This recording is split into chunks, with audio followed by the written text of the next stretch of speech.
Good afternoon, fellow students and professor.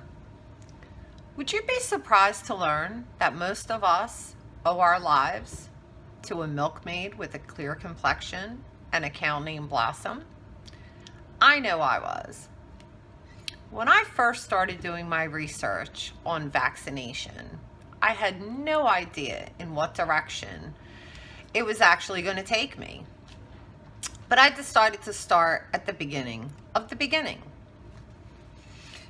And the accidental discovery of the very first and probably most important vaccination in history.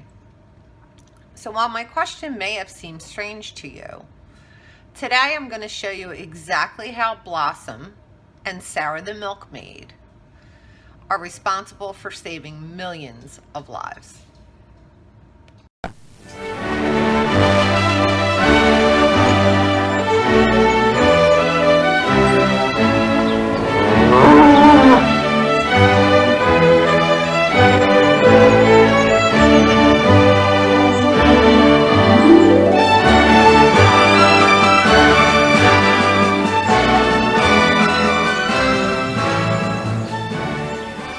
Dr. Jenner was an expert on cuckoos.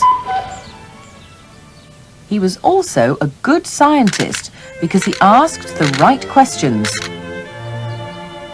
What he really wanted was to conquer the deadly smallpox. Cows sometimes caught cowpox, and milkmaids often caught cowpox from the cows. Cowpox didn't do the milkmaids much harm.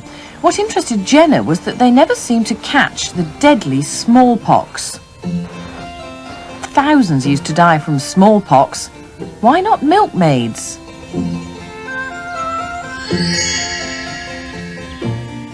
Could it be that cowpox got in the way?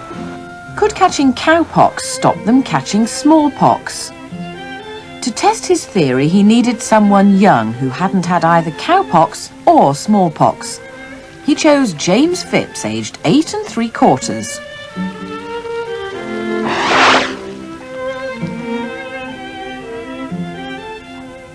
He told the lad he thought he could stop him from ever catching smallpox and that it wouldn't hurt much.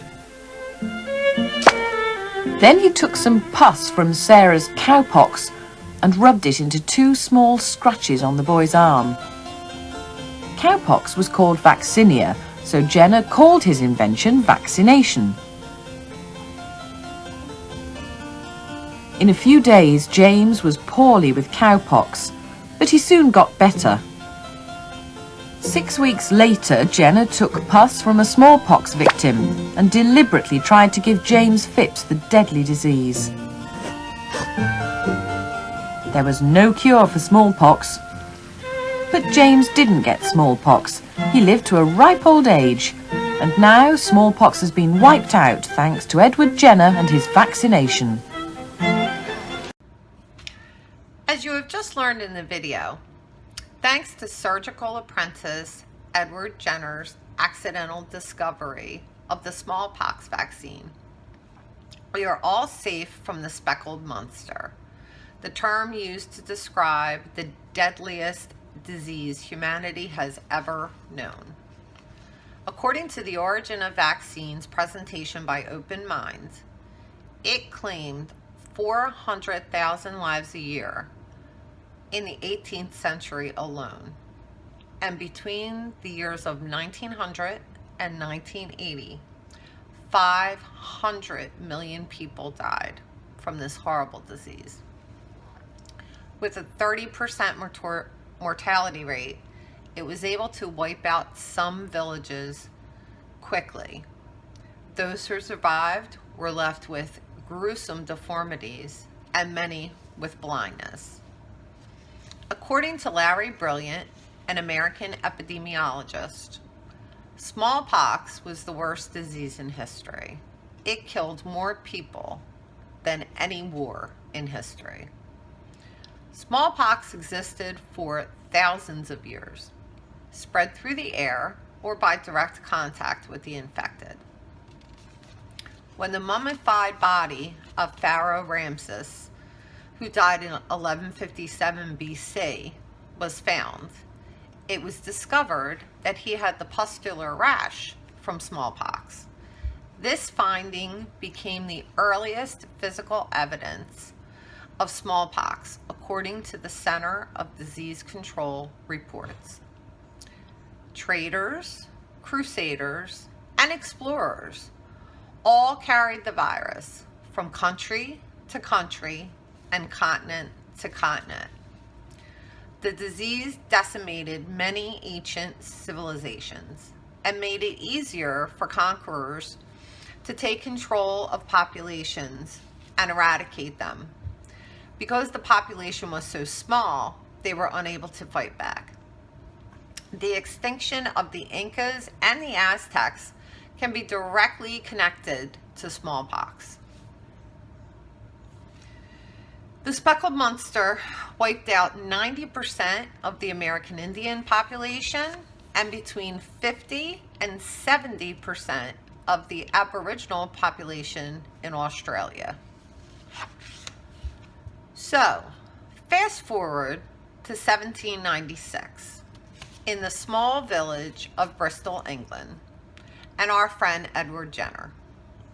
Local folklore had stated that the milkmaids never succumbed to smallpox, but no one had ever questioned why this was so.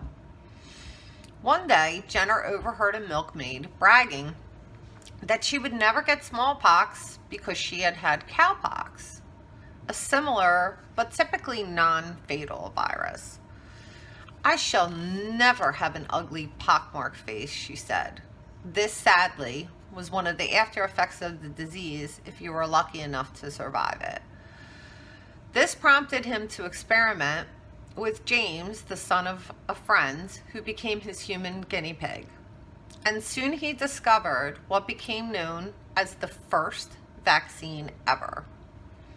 Not only did James not get the smallpox during Jenner's experiment, in more than 20 occasions in which he was later exposed to the virus, he never got the disease. And he remained immune and lived to the ripe old age of 65. He even was able to attend the funeral of Edward Jenner.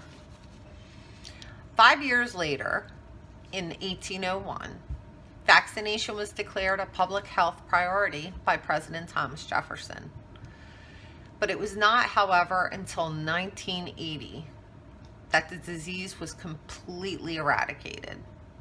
Smallpox is the only infectious disease to receive this distinction, according to the World Health Organization.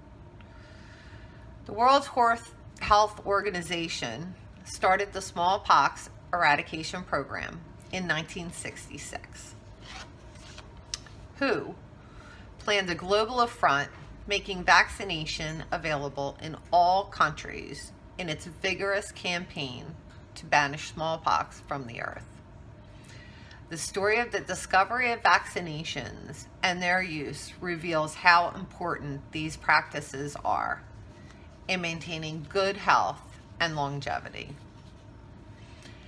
Edward Jenner showed the world that you could avoid debilitating illness and death with prophylactic and preventative care. Though many in the modern world still debate the use of vaccinations and their safety, I feel that this shows clearly how vaccines have been used to save lives and improve the general health of the world's population. William Fogg, an epidemiologist credited with helping to design the vaccine strategy to eliminate smallpox during the 1970s, said it simply: vaccines are the tugboats of preventative health. I hope you found that this information as interesting and thought-provoking as I did. Thank you.